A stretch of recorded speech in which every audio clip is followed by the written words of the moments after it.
everyone, and welcome to Speedrun. Last week was extremely stressful. About a fortnight ago, I made the decision to enter the next round of Interclub Super Sprints, which was going to be at Sydney Motorsport Park and the extended circuit, so Brabham, which is, I haven't done Brabham yet.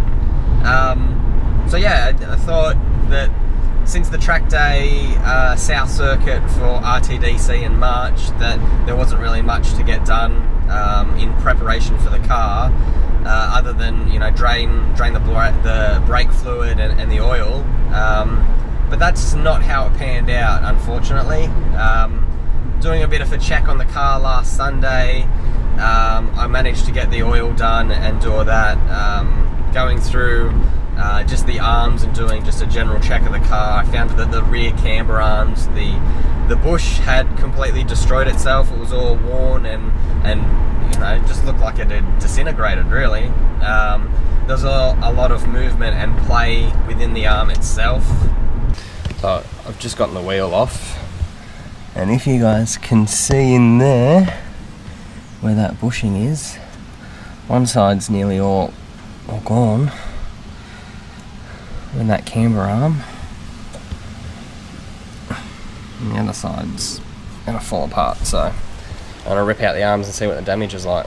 So that took a little bit longer than I expected, but I just did the other side. Check this out. It's just falling apart. There's really not much left of it. Let's see if I can look at the movement. So those are destroyed. New ones are in. Just gonna drop it down and make sure the camber looks pretty good. It should be pretty spot on, about the same length, so a few minor adjustments should be good to go. Also a little bit disappointed that, you know, you buy aftermarket arms and you know, you would really think that they could hold up to a little bit of track abuse, really. I mean, they are maybe 3-4 years old, but, you know, I really don't think that's an excuse for the condition that the bushes are in. Look, it is what it is. As I said, I had to throw a little bit of money at it to get it ready for round 6 Interclub. Yeah, it's one of those things, I guess. Having a bit of a chat with Alex about the car. The car's had a bit of a dead spot in the tune. Ever since I did the 2.4 swap, I've destroyed a couple of TPSs, and I think that's due to the vibration of the engine bay. I've got really stiff engine mounts. And internally the TPSs can't last, so I've spent a little bit of money originally when I did the swap on a K-tuned TPS. Haven't had any issues with that since, but there's always been a little bit of a dead spot in the tune.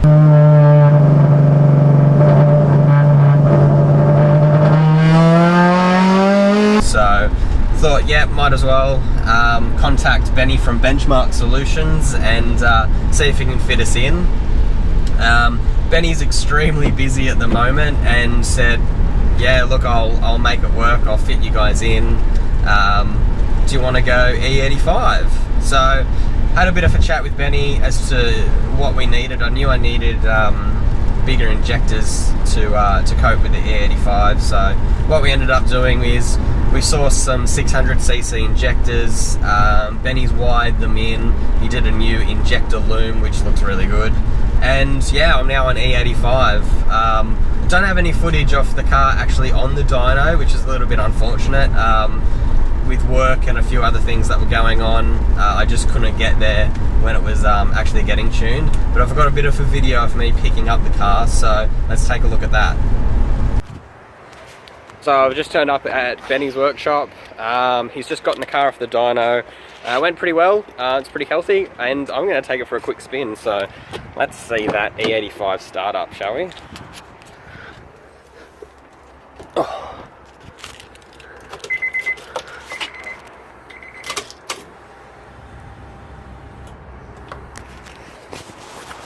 Play the screen. Make sure it's out of gear.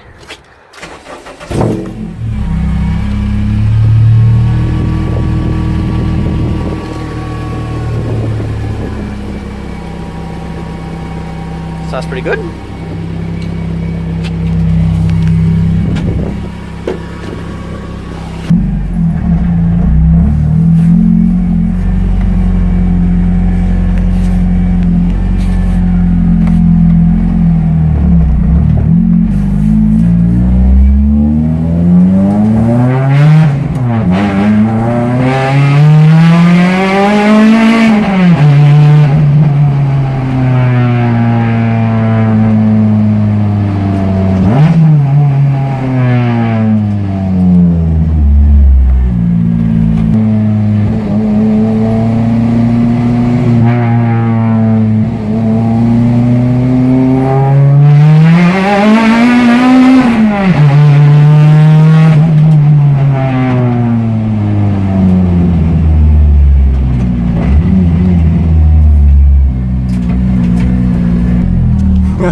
That is awesome. That is so good.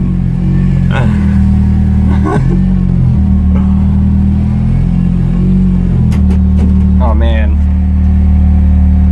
That's nice and smooth. There's no dead spot in the tune anymore.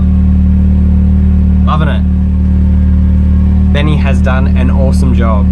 I'm gonna go inside and have a quick chat to him, so let's do that. So Benny was able to work his magic and get the car running better than it's ever run before. He was able to get around the dead spot, able to calibrate the TPS. Yeah, big shout out to Benny for for fitting us in at really last minute. Yeah, just driving around the streets, it felt so much better.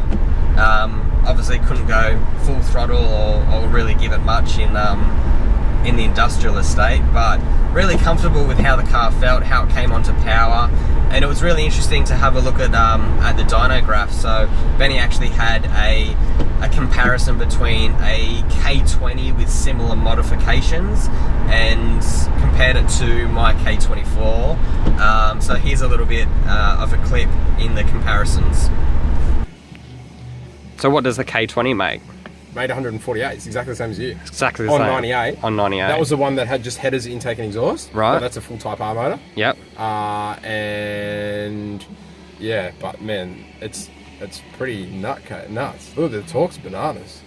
What was peak torque? So yours peak torque is 225 Newton meters. Yeah. The peak torque on that was 182, but at your peak torque, you're making 60 more. Through the most of the mid range. What are you shifting at when you come off when you change gears? What is it? They're pretty long gearing, that thing. Oh yeah, it needs a 6-speed. I bet so. That's that's still the 5-speed, and that's still open diff. Okay, so that's my biggest thing. That's the when next. You shift at 7, that's going to drop you to what, 5? Yeah. Okay. So I'm still. So at about 5 to 5.5, I'm still in peak. We're making about 50 kilowatts more. Than a K20 would. Wow. With the same mods that you've got now. Wow. So I'm happy with that. Yeah. So as you can see, it's making really healthy power. That mid-range is it's just ridiculous. The amount of torque that the 2.4 litre has over the K20 is really surprising to see. Yeah, super happy with it.